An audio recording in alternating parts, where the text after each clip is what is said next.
Dejando ya el tema de la contaminación, otra de las cuestiones que veíamos que se decía tiene que ver con que las mineras vienen a producir a nuestro país donde pueden eludir la ley.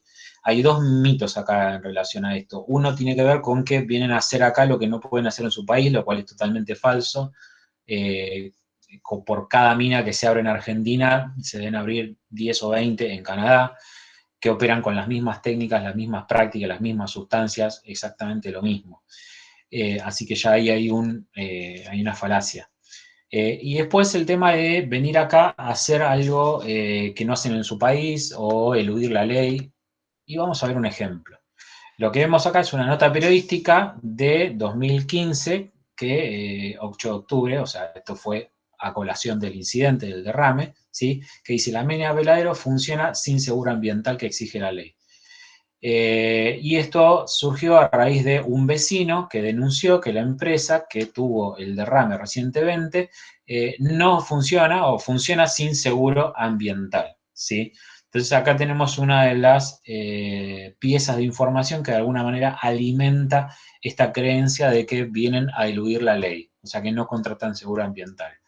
Si en algún momento a ustedes les toca trabajar en gestión pública, sobre todo a nivel provincial, se van a dar cuenta de una realidad bastante triste que tiene que ver con que la mayoría de las empresas, sobre todo pymes, no contratan seguro ambiental, salvo casos excepcionales en ciertas jurisdicciones donde hay una exigencia muy estricta, como es el caso de la zona de la autoridad de Cuenca Matanza Riachuelo. Pero en el resto del país son muy pocas las empresas que contratan seguro ambiental. Ahora bien, yendo a este caso puntual, ¿existía o no existía el seguro ambiental? Lo que vemos acá no es ni más ni menos que la póliza de seguro de caución por daño ambiental e incidencia colectiva. La póliza correspondiente a la mina Veladero, departamento de Iglesia, provincia de San Juan, para la actividad del sistema de lixiviación de metales, es decir, el área específica donde fue el incidente, póliza que tiene una vigencia desde el 9 de diciembre de 2014 hasta el 9 de diciembre de 2015. Como cualquier póliza de seguro, se renueva anualmente, pero bueno, ese era el rango de validez de esta póliza en particular. Con lo cual, con lo que vemos, claramente la mina durante el incidente que ocurrió en septiembre de 2015 estaba asegurada. Entonces la noticia esta de que funcionaba sin seguro ambiental era una deliberada mentira. Entonces también hay mucho que se puede decir al respecto, pero bueno, me parece que a veces los ejemplos pueden llegar a ser bastante ilustrativos. Otro ejemplo relacionado con otra mina, ¿sí? Ya que vamos a hablar de casos emblemáticos, tiene que ver con Mina Lumbrera. Es una mina de cobre que funciona en la provincia de Catamarca, que extrae cobre, lo procesa por flotación y en consecuencia no usa sistema de lixiviación ni tiene valle de lixiviación, sino que hace procesamiento por flotación en tanques y el material, digamos, resultante residual de eso lo deposita en un dique de cola. El producto de valor comercial de eso es una especie de lodo, ¿sí? Que tiene una alta concentración de cobre y molibdeno, que se bombea a través de un mineraloducto, que en esta imagen satelital lo vemos remarcado en amarillo.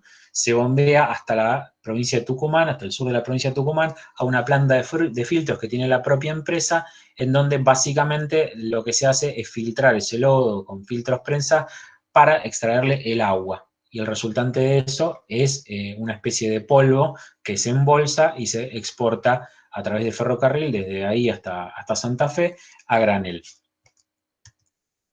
Ese es el canal de P2 y ese es un tramo del canal de P2 que cruza una quebrada en una de la zona, digamos, en una de las partes más montañosas por donde tiene que circular. Y esa es la planta, esa foto es la planta de filtros en la provincia de Tucumán, donde se hace la separación.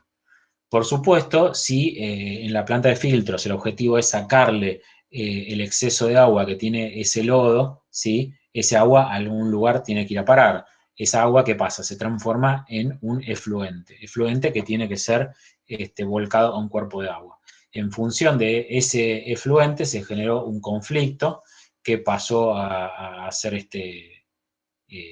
tratado por la justicia y por supuesto por los medios, que consistió en el procesamiento a través de una denuncia de un fiscal al directivo máximo de esa mina, ¿sí? Al CEO de esa empresa, ¿sí?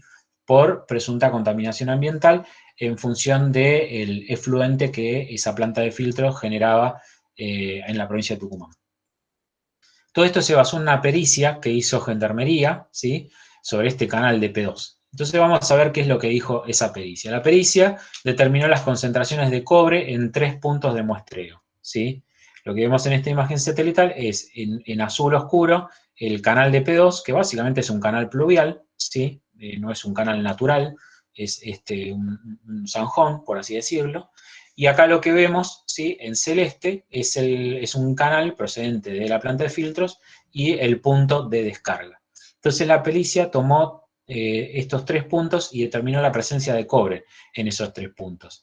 Lo que vemos ahí es el canal de P2, o sea, como les decía, es básicamente un zanjón a cielo abierto, creado por el hombre para favorecer el escurrimiento de agua de lluvia y también para el vertido de ciertos efluentes industriales que son, además del de alumbrea, el de industrias citrícolas, ingenios azucareros, frigoríficos y demás. Otras industrias que desde lo ambiental personalmente me preocupan mucho más que alumbrera. Eso que vemos abajo es el punto de descarga, esa es una especie de rampa de oxigenación en donde se descarga el efluente y se le da oxigenación previo al ingreso al canal de P2. Pero vamos a ver los resultados. Como les decía hace un rato, lo que se determinó fueron las concentraciones de cobre, ¿sí? Y se determinaron en esos 3 puntos. Los resultados fueron aguas arriba, 11 microgramos por litro, es decir, partes por billón, ¿sí? No parte por millón, sino parte por billón.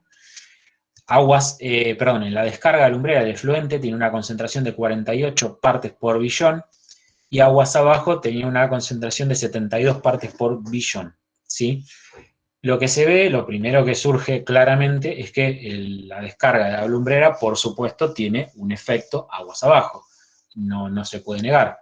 Ahora, ¿ese efecto es algo significativo? ¿Esa descarga está fuera de norma? ¿Esto supone un impacto, un daño, un delito incluso? Vamos a ver qué es lo que se hizo, cómo se comparó, con qué normas se comparó y con qué normas no se comparó. Lo que el fiscal que tuvo esta causa hizo fue compararlo con un valor establecido en el decreto 831, reglamentario de la Ley de Residuos Peligrosos, en una tabla que establece niveles guía de calidad ambiental para la protección de la vida acuática, ¿sí? Para la protección de la vida acuática. Lo primero que hay que decir es que son niveles guía de calidad y no son niveles objetivos. Eso significa que no es algo que haya que cumplir, ¿sí? Sino que son niveles orientativos. ¿Por qué pasa esto? Sobre todo para el caso de la vida acuática. Porque la vida acuática prolifera en las condiciones naturales en las que proliferó durante miles de años. Si vamos, por ejemplo, al caso de Veladero, como veíamos hace un rato, las concentraciones de metales eran naturalmente muy altas en la provincia de San Juan, y sin embargo la vida acuática está perfectamente viva sin ningún problema, ¿sí? ¿Y por qué es esto? Porque las especies vegetales y animales coevolucionaron con esas concentraciones de minerales por miles y miles y miles de años. Entonces están adaptadas a esa realidad. Por eso es medio irrisorio establecer niveles taxativos de protección de la vida acuática. Más aún si lo estamos haciendo en, básicamente, un zanjón. Porque no estamos hablando de un río, ni un lago, ni una laguna, un cuerpo natural. No estamos hablando de una zanja grande hecha por el ser humano con la finalidad de favorecer el escurrimiento de agua de lluvia, ¿sí? Entonces, no estamos hablando de un escenario en donde este nivel pueda llegar a ser aplicable. Pero bueno, el fiscal entendió eso, ¿sí? Y en función de eso se dictó el procesamiento del CEO de esa empresa. Ahora bien, ¿qué es lo que se debería haber hecho? ¿Qué es lo que se hace en cualquier otra parte del país y del mundo? Bueno, en primer lugar, es analizar la descarga en sí, porque más allá del efecto que la descarga del efluente pueda llegar a tener sobre ese canal, lo primero a analizar es la descarga en sí. ¿Cómo se hace esto? Y comparándolos con los niveles permisibles de descarga. En todas las provincias, en todos los países, hay niveles permisibles de descarga de efluentes que establecen concentraciones máximas permisibles, ¿sí? ¿Cuál es la concentración máxima permisible en la provincia de Tucumán? 300 partes por billón, ¿sí? Entonces, lo que vemos acá es que la concentración de cobre en el efluente de la lumbrera está 6 veces por debajo del límite permisible. O sea, cumple a rajatabla con el límite permisible de descarga de vertidos industriales de la provincia de Tucumán. Alguien podría pensar, bueno, pero por ahí los límites de Tucumán son demasiado permisivos, tal vez podríamos agarrar algún límite que no sea tan permisivo, que sea más nuevo. Bueno, vamos a ver otros casos. La provincia de Santa Fe, por ejemplo, tiene un límite de descarga que es de 400 partes por billón, o sea que es aún más permisivo. ¿Qué otros ejemplos hay? Bueno, la ACUMAR, la Autoridad de Cuenca de Matanza y Riachuelo, establece un límite de vertido en el riachuelo de 1000 partes por millón. ¿Sí? Límite que debería ser mucho menor porque estamos hablando de una cuenca que está sumamente impactada por décadas de actividades productivas volcando sin ningún tipo de tratamiento de efluentes. Entonces, claramente, desde el punto de vista de la determinación del impacto que ese efluente pueda llegar a tener, y ante todo hay que contrastarlo con lo que es o no es permitido para un efluente industrial. Y claramente esto está dentro de la norma. Pero otra cuestión interesante que me parece tener en cuenta para contrastar, otra posibilidad puede ser el propio decreto 831, pero ya no la tabla de protección de vida acuática, sino otra tabla, que es la tabla número 1, que es para fuentes de agua de bebida con tratamiento convencional.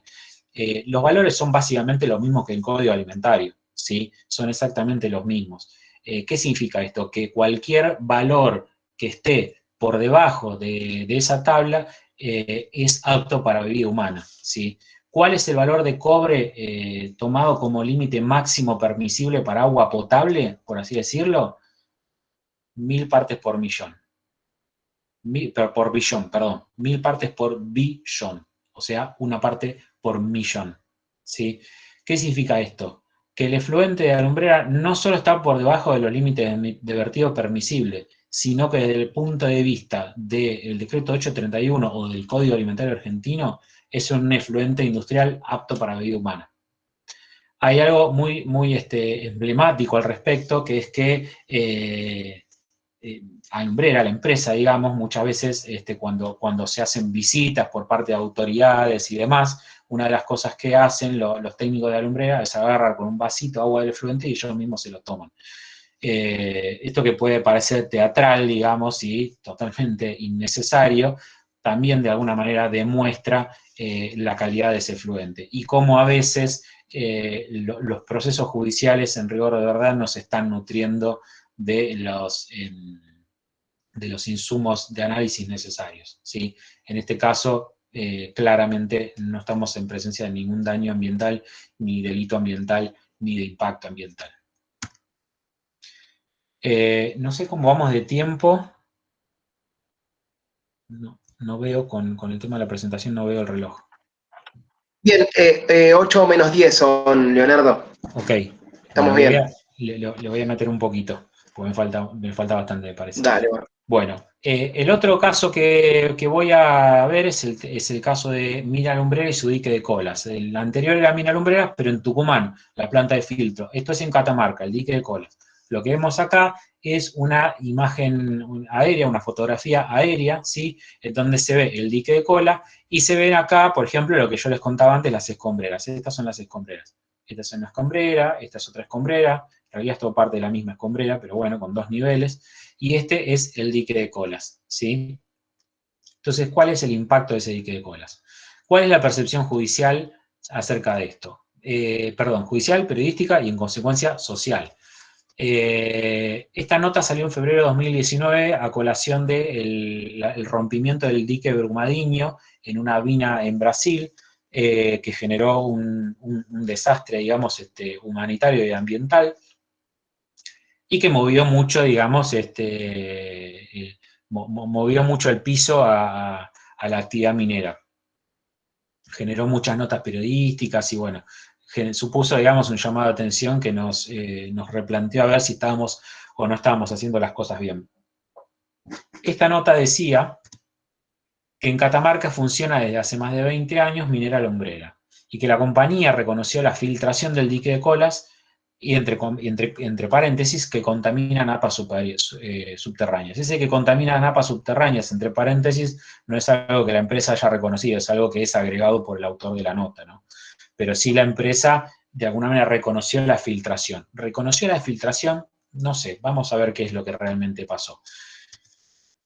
Otra nota que dice que la justicia ordenó la suspensión de las actividades mineras lumbrera por contaminación. Los jueces señalaron que el dique de Colas fue construido sobre un terreno con elevada permeabilidad, lo que compromete la impermeabilidad de dicho dique, lo que constituye un riesgo para el medio ambiente. Según los magistrados, se puede interpretar a priori que si los efluentes residuales almacenados en el dique son tóxicos, los mismos se podrían filtrar causando al ambiente y por consiguiente a la vida humana, vegetal y o animal en el que se ubica, daños que podrían tornarse irreversibles e incluso afectarle a las generaciones futuras, ¿sí? Entonces acá habla de, otra vez, de las fallas, las presuntas fallas del dique que hacen a su posibilidad de lixiviar o de filtrar ciertas sustancias contaminantes, según la nota, a el agua subterránea, a los acuíferos. Vamos a ver qué es lo que tenemos de cierto en esto. ¿Cómo funciona el dique Minera Lumbrera? Lo que vemos acá es una imagen en corte, ¿sí?, del dique, ¿sí? Acá vemos todo esto que está acá, son las colas, ¿sí?, tailings, es la primera versión estaba en inglés, y lo que vemos acá es el paredón del dique, ¿sí? Un paredón inicial y va creciendo por etapas. Cada una de estas líneas son etapas de recrecimiento del dique en la medida en que se va llenando de colas, de esas especies de lodos, esto va creciendo y se conforma este dique. Ahora bien, ¿este dique pierde? ¿Es defectuoso? Si nosotros vemos esta imagen, vamos a ver que ahí abajo dice embankment drain, drenaje esto es drenaje de muro, ¿sí?